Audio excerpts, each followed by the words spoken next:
नमस्कार। तेज हरियाणा पर एक बड़ी अपडेट के साथ शुरुआत करेंगे, जो कि डबवाली में फेसबुक फ्रेंड रिक्वेस्ट के झांसे में एक युवक को फंसना इतना महंगा पड़ा कि क्रिप्टो ट्रेंडिंग के नाम पर 12 लाख रुपए की ठगी का शिकार हो गया। साइबर हेल्पलाइन पर अब उसकी शिकायत है वो डबवाली शहर थाना पुलिस ने दर्ज कर ली है। फेसबुक पर आई एक धोखेभरी एक ऐसी फ्रेंड रिक्वेस्ट ने डबवाली निवासी एक युवक को 12 लाख रुपए की भारी भरकम ठगी का शिकार आखिरकार बना ही लिया। आरोपियों ने क्रिप्टो ट्रेडिंग में ऊंचे मुनाफे का लालच देकर पीड़ित से कई किस्तों में बड़ी राशि जमा करवाई और बाद में संपर्क ही तोड़ दिया। लगातार डबवाली सिरसा क्षेत्र में जो साइबर ठगी का जो खेल है वो आरोपी बेखौफ तरीके से खेल रहे हैं।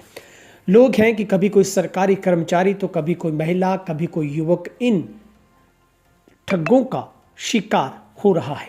लगातार हम आपको तेज हरियाणा के जरिए आपको इस बातों को लेकर आगाह कर रहे हैं कि आप साइबर ठगों से सावधान हो जाइए। न जाने इन ठगों की कौन सी चाल और कौन से खेल के जरिए फेंका गया वो पासा आपको घर बैठे मुनाफा तो क्या कंगाली की तरफ ले जाएगा। और ये फर्जी जो निशा पटेल ने इसको शिकार बनाया और गांव लखुआना निवासी पलविंदर सिंह, जो कि अब डबवाली में रह रहा है, उसकी ओर से जो शिकायत दी गई और बताया गया कि 2 जून 2025 को उन्होंने फेसबुक पर एक निशा पटेल नाम की एक प्रोफाइल को फ्रेंड रिक्वेस्ट भेजी थी। अगले ही दिन महिला ने 2 अलग अलग मोबाइल नंबरों से पीड़ित को व्हाट्सएप पर संपर्क किया और महिला ने खुद को मुंबई वर्ली निवासी बताया, यूके लंदन यूनिवर्सिटी से प्रकाशित 3D फैशन डिजाइनर होने का दावा किया।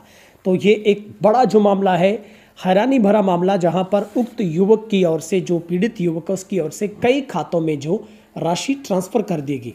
आरोपी महिला ने पीड़ित को एक MXCL Pro Max नामक ऐप का लिंक भेजकर KYC पूरी करवाई। उसके बाद एक व्यक्ति जो कस्टमर सपोर्ट व्यक्ति के रूप में पीड़ित के साथ अलग अलग बैंक खातों में पैसे जमा करवाने को कहा और इस पीड़ित व्यक्ति ने HDFC, यूनियन बैंक, SBI और परिवार के अन्य खातों से कुल लगभग 12 लाख रुपए अज्ञात बैंक खातों में ट्रांसफर कर दिए। रुपए जमा होने के बाद आरोपियों ने तो मुनाफे का कुछ जिक्र होने दिया, ना भुगतान किया और पीड़ित के कॉल उठाई। अंत में उन्हें व्हाट्सएप पर भी ब्लॉक कर दिया।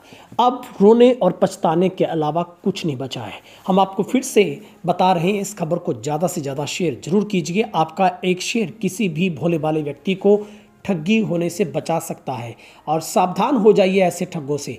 आपको फिर से बता रहा हूं मैं, घर बैठे आपको मुनाफा कमाने का किसी ने ठेका नहीं लिया है।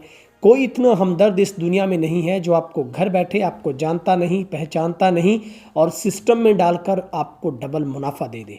आपकी भी सबसे बड़ी एक जिम्मेवारी बनती है कि आप आंखें खोलकर लोगों पर यकीन कीजिए, आंखें बंद करके नहीं। सिर्फ फेसबुक पर अगर कोई करोड़पति अरबपति बनता तो फिर बहुत से लोग घर बैठे ही सिस्टम में काम कर लेते और क्या ज़रूरत थी किसी दूर दराज नौकरी की, अपने प्रोफेशन की, अपने बिजनेस की। ये एक सिर्फ और सिर्फ मीठा लालच है जिसमें आपको फंसाकर बुरी तरह से जलील किया जाता है। अब पीड़ित की शिकायत पर शहर थाना डबवाली पुलिस ने मामला दर्ज कर लिया है, जांच शुरू कर दी है और इस जो मामले में पीड़ित ने शिकायत 1930 पर साइबर हेल्पलाइन पर दर्ज करवाई है। 3 अलग अलग प्रविष्टियां दर्ज हुई है। शिकायत के आधार पर शहर थाना पुलिस डबवाली ने अभियोग दर्ज किया है। पुलिस ने बताया कि सभी संबंधित दस्तावेज, लेन देन विवरण उच्च अधिकारियों को भेज दिए गए हैं। मामले को गंभीरता से देखते हुए जांच को तेज कर दिया गया है। खुदा न खास्ता अगर आपसे कभी भी इस तरीके की घटना हो जाती है तो आप तुरंत प्रभाव से अपना वक्त जाया ना करें। 2 दिन, 4 दिन, 10 दिन, 6 महीने ना आप गुजरने दें, बल्कि आप ऑन द स्पॉट अगर आपसे हो भी जाता है तो आप 1930 पर कॉल करके अपनी कंप्लेंट दें, ताकि आपको रहते समय में ही आपके पैसे को फ्रीज किया जा सके उन ठगों के खाते में। तो ये आपके लिए एक बड़ा ऑप्शन होता है। तो ये एक महिला की तरफ से चाल चली गई और एक 3D फैशन डिजाइनर होने का दावा किया गया। उसने पलविंदर को क्रिप्टो करेंसी ट्रेडिंग में भारी मुनाफे कमाने का लालच दे दिया।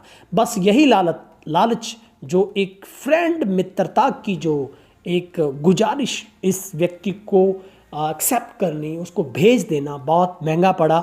उसके झांसे में ऐसा युवक फंसा कि उसे क्रिप्टो ट्रेडिंग के नाम पर 12 लाख की ठगी का शिकार होना पड़ा। अगर आपको भी इस तरीके का कोई मैसेज, कॉल, लिंक आपको आता है तो कमेंट करके जरूर बताइए आप कैसे बचे, आपको क्या पहले से इस बारे में जानकारी थी, और कमेंट करके ये भी बताइए साइबर ठगी के बारे में आप कितने अवेयर और आप क्या मानते हैं, लोगों के जहन में क्या ये साइबर ठगी के बारे में अवेयरनेस, जागरूकता फैली या ना कि प्रशासन इसके ऊपर खुलकर कह रहा है। और तेज गणना के साथ बातचीत में डबवाली पुलिस ने भी यही अपील आम जन से की है कि साइबर ठगों की हर चाल से सावधान रहिए, और अगर आपके साथ कभी भी साइबर ठगी होती है तो 1930 पर तुरंत प्रभाव से कॉल करके अपनी शिकायत को दर्ज करवा दीजिए। और ये पूरा मामला है वो एक युवक के साथ पूरे का पूरा ये ठगी हुई है, बहुत बड़ी, जो करीब 12 लाख रुपए की अमाउंट उसकी इस ठगों के द्वारा उसको झांसे में फंसाकर हत्या ली गई है। आप अपनी राय रखिएगा कमेंट सेक्शन में। बहुत बहुत शुक्रिया।